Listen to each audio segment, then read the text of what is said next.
Grid experts say that plenty of concerns about need for rolling blackouts in North Carolina.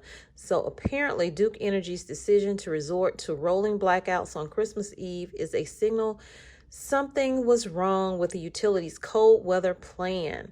Governor Cooper says Duke Energy should have warned customers about rolling blackouts. 200,000 out of power on Christmas Eve and Christmas Day. Wind gusts knock down power poles in Rocky Mount, causes outages in Durham intersection. What's up, fam? Welcome back to the channel. How are my cousins doing? I hope you guys had a great Christmas. I want to thank all of you who participated in that giveaway, and shout out to the two winners, Lisa and Honey Bee. I'm headed out now to go and get the gift cards because they didn't have Cash App. So I want to jump right into this video. Please remember that the best way you can help this channel is to share the videos out and to hit that like button. So I hope you guys have been enjoying the cheaper prices we've been paying for fuel, especially if you're in the South and if you're in this part of North Carolina like me. Gas has been not super cheap, but it's been cheaper. Okay, so fuel prices have been a lot cheaper than they have been in the past, and I hope you've been enjoying that, because I do believe that fuel prices are about to spike with all the cold weather that we've been having, the freezes that have been taking power grids down, etc. A lot of refineries had to shut down. Pretty much all of the pumps have the yellow bags on them. See if you can see. That side has them. Right here. Everybody has, I mean, they have no gas at this gas station. They are sold completely out. Some of them are just now restarting, and in restarting it could take the one in Texas 16 days to be up to capacity. Some others are looking at January 11th for it to be back at capacity, but that's, you know, if the weather does not do what it did over the weekend. And speaking of over the weekend, you guys, how did you make it through the cold weather? Did your power go out? Did you have a generator?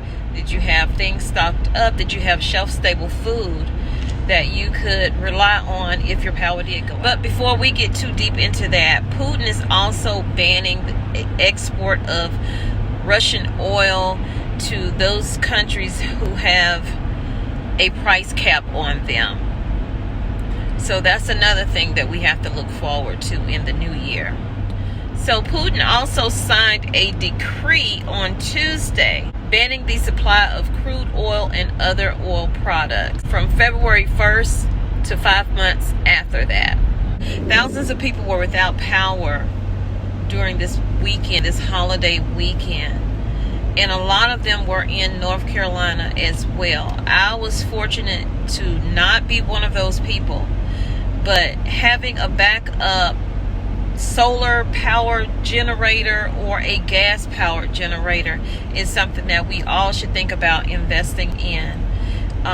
Setting aside some money, saving up for that is just as important as anything else that you have in your preps if you are prepping. So there were people who were found deceased in their vehicles, or she was deceased. So you guys, this is a dangerous situation that we are dealing with right now, and winter is really just beginning. Okay, the 21st was the start of winter. What else is there to come? How prepared are we really? Check your preps, see what you need, try to go out and get it. We also had power stations, power substations that were targeted again, just like they were in Moore County in North Carolina, this time Washington, Oregon. Thousands were without power on Christmas Eve, Christmas Day. A lot is happening. Some of it we can plan for, and some of it we just can't plan for. You just don't know. You just have to go with the just in case, let me get this. Just in case, let me get that. Also, you guys, I grow food for my family. I don't grow it for other people. I grow it for my family. And we pretty much lost a lot of the brassicas that I was trying to grow over winter. And while that hits us hard, we can manage and we can still survive and get what we need to eat. Think about the farmers who possibly lost all of their crops, who feed America. We're already dealing with a shortage of fertilizer, high prices of fertilizer, and farmers not growing as much as they used to grow because of the prices. They just can't afford it, as well as raising livestock. So if they lost their crop, can you imagine what the area is going to look like in produce? You might want to think about getting your seeds right now. Now is the time to get your seeds, stock up, grow a garden. Try to be able to have a way to provide food for your family in case these stores don't get these deliveries in, because there's nothing really to deliver. And if they do deliver it in, how much is it going to cost? How much is it going to cost? Because whatever the price increase is for the farmer, you better believe there is a price increase for you. So get out there and get your seeds today. You can go online and get them. You can go in Home Depot, Lowe's, wherever you can find seeds at. Get them. Start a garden. You can grow in containers if you don't have space to grow anywhere else. Share this video out. Hit the like button. Comment down below. I'll see you in the next video. You know, you mentioned the number of people who called emergency services and were not able to get help. That includes apparently 22-year-old Andell Taylor, who was found dead in her car. She sent her sisters this video as she was stuck in snow trying to get home from work. Watch. No, cause it's from a blizzard.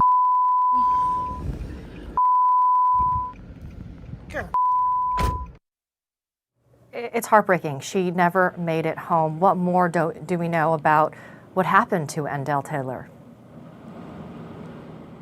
It's just terrible. The details are a little bit spotty here. We know that she was driving home from her job at a senior citizen center, and that she was apparently only about 6 more minutes away from her house by car, and that's when she got stranded. She had just moved up to Buffalo, or she had moved up to Buffalo at some point recently from North Carolina, and she was communicating with some of her family down in North Carolina. There's a group chat with the sisters. That's what she was sending the videos to, and she just wasn't able to be reached. She had called 911, but just they couldn't get to her, and so later on she was found dead. It really is just heartbreaking.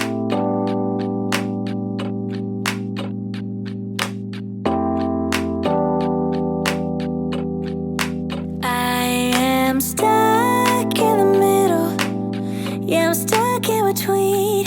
I'm stuck in a position. I'm just a machine. So you're stuck in the middle, huh? I guess we're stuck in between. Life is a riddle, yeah. And